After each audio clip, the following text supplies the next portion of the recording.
Halo, Sobat Cek Fakta. Kali ini kita akan membahas secara mendalam performa Timnas U17 Indonesia di ajang Piala Kemerdekaan ke-2025. Turnamen ini menjadi ring penting bagi Garuda Asia untuk mengasah kemampuan, mengevaluasi strategi, dan menyiapkan diri menghadapi Piala Dunia U17 ke-2025. Dari laga pertama hingga terakhir, tim muda ini menghadapi lawan-lawan kuat dari Asia dan Afrika. Berikut ini analisis lengkap rapor Timnas U17 Indonesia, mulai dari hasil pertandingan, performa pemain, strategi pelatih, hingga pelajaran penting yang bisa dipetik untuk masa depan. Timnas U17 Indonesia memulai Piala Kemerdekaan 2025 dengan penuh semangat. Setelah pemusatan latihan intensif, tim datang dengan kepercayaan diri tinggi. Garuda Asia menghadapi 3 laga melawan Tajikistan, Uzbekistan, dan Mali. Laga perdana, Indonesia vs Tajikistan 2-2. Pertandingan pertama melawan Tajikistan berjalan menegangkan. Indonesia unggul terlebih dahulu melalui gol Mirza Firjatullah yang menunjukkan kualitas individu pemain muda Indonesia. Selanjutnya, Fadly Alberto menggandakan keunggulan menjadi 2-1. Namun, Tajikistan tidak tinggal diam. Gol balasan Zarif dan Nasrullah Eshralizoda memaksa laga berakhir imbang 2-2. Kekalahan moral ini mengingatkan tim bahwa semangat tinggi saja tidak cukup. Mereka membutuhkan konsistensi permainan dan ketajaman di menit-menit krusial. Pertandingan ini memberikan gambaran awal soal kekuatan lini depan dan pertahanan tim. Garuda Asia mampu mengontrol sebagian besar jalannya pertandingan, tetapi kesalahan kecil membuat peluang kemenangan sirna. Laga kedua, Indonesia vs Uzbekistan 2-0. Pertandingan kedua menjadi titik balik. Pelatih Nova Arianto mengambil keputusan berani dengan merotasi hampir 50% skuad. Langkah ini terbilang berisiko, mengingat tim belum meraih kemenangan di laga perdana. Namun, keputusan ini membuahkan hasil. Pemain cadangan seperti Dimas Adi dan Al Ghazani tampil impresif, membuka dan menutup skor kemenangan 2-0.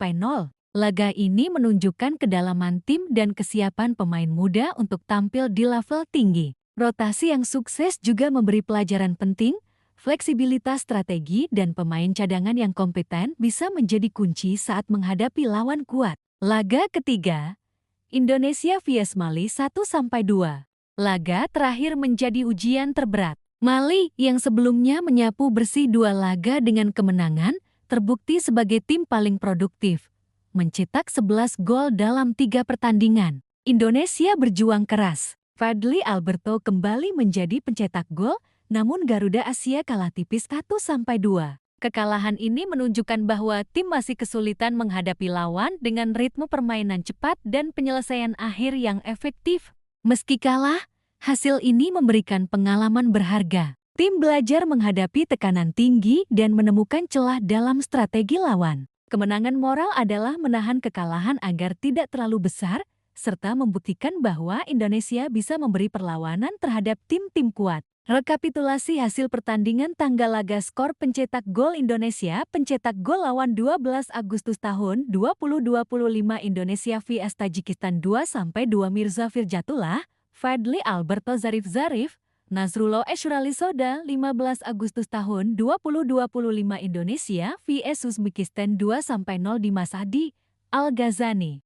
18 Agustus tahun 2025 Indonesia vs Mali 1-2 Fadly Alberto Zumanabello, Saido Dembele. Dari segi hasil, Indonesia menunjukkan potensi besar tetapi juga kelemahan yang perlu segera diperbaiki. Setelah melihat hasil pertandingan, mari kita analisis aspek teknis Garuda Asia. Pertama, produktivitas gol.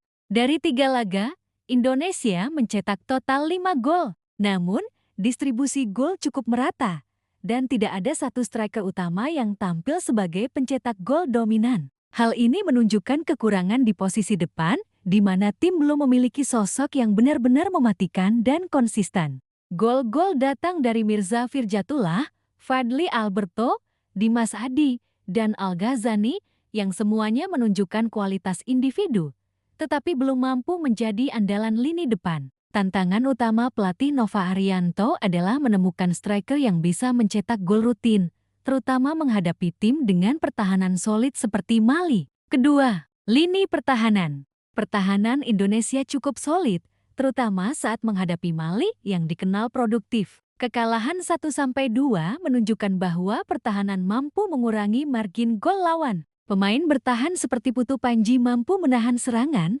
meski ada beberapa celah yang masih bisa dieksploitasi lawan. Koordinasi lini belakang perlu lebih matang, terutama dalam menghadapi serangan balik cepat dan transisi lawan. Kekompakan tim menjadi kunci agar Garuda Asia tidak mudah kebobolan. Ketiga, rotasi pemain dan kedalaman tim.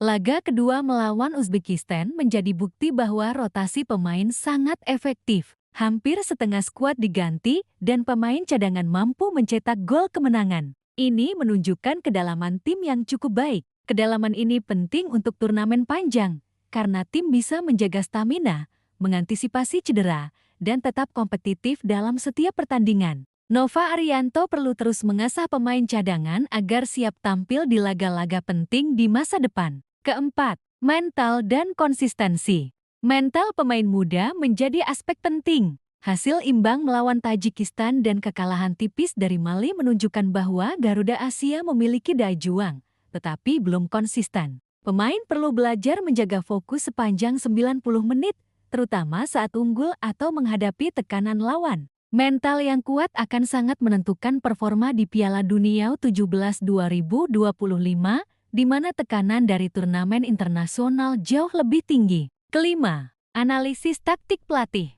Nova Arianto mengandalkan formasi fleksibel dengan menyesuaikan strategi berdasarkan lawan. Rotasi pemain, pengaturan lini tengah, dan pilihan pemain depan menunjukkan adaptasi terhadap situasi. Namun, masalah utama tetap di lini depan. Peluang matang sulit dikonversi menjadi gol. Pelatih harus mencari solusi, baik melalui latihan penyelesaian akhir, penguatan fisik, maupun eksperimen formasi baru. Piala Kemerdekaan 2025 bukan hanya ajang evaluasi, tetapi juga bahan persiapan penting menghadapi Piala Dunia U17 ke 2025. Dari hasil dan analisis di atas, ada beberapa hal yang perlu dicatat. Pertama, fokus pada lini depan. Masalah utama adalah tidak adanya striker yang benar-benar mematikan. Garuda Asia perlu mencari atau mengembangkan pemain muda yang bisa menjadi ancaman nyata bagi lawan. Latihan penyelesaian akhir dan pengembangan insting striker menjadi fokus utama. Kedua, mengasah mental dan konsistensi. Pengalaman menghadapi tim kuat seperti Mali menunjukkan pentingnya mental yang kuat, konsistensi sepanjang pertandingan, kemampuan menjaga fokus, dan ketahanan mental harus terus diasah. Ketiga, strategi dan rotasi pemain. Keberhasilan rotasi pemain melawan Uzbekistan menjadi pelajaran berharga. Pemain cadangan perlu terus diberikan kesempatan tampil agar siap jika dibutuhkan di Piala Dunia. Strategi fleksibel yang bisa disesuaikan dengan lawan menjadi nilai tambah. Keempat, pelajaran dari lawan. Setiap lawan memberi insight berbeda. Tajikistan mengajarkan soal menjaga fokus dan memanfaatkan peluang. Uzbekistan menunjukkan pentingnya kedalaman tim dan pemanfaatan rotasi. Mali menjadi contoh bagaimana menghadapi tim cepat dan produktif, serta pentingnya taktik defensif yang matang. Kelima, target Piala Dunia U17 2025.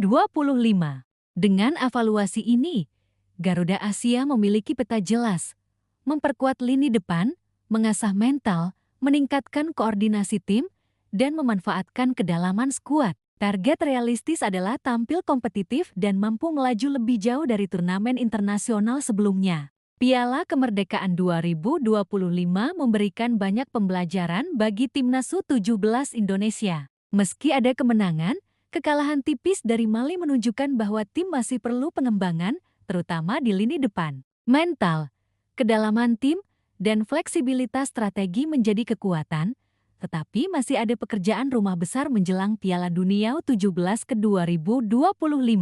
Garuda Asia masih memiliki potensi besar, dan dengan fokus tepat, Indonesia bisa memiliki tim muda yang kompetitif di level internasional. Pemain, pelatih, dan tim pendukung harus bekerja sama untuk membentuk skuad yang tangguh, solid, dan siap menghadapi tantangan global.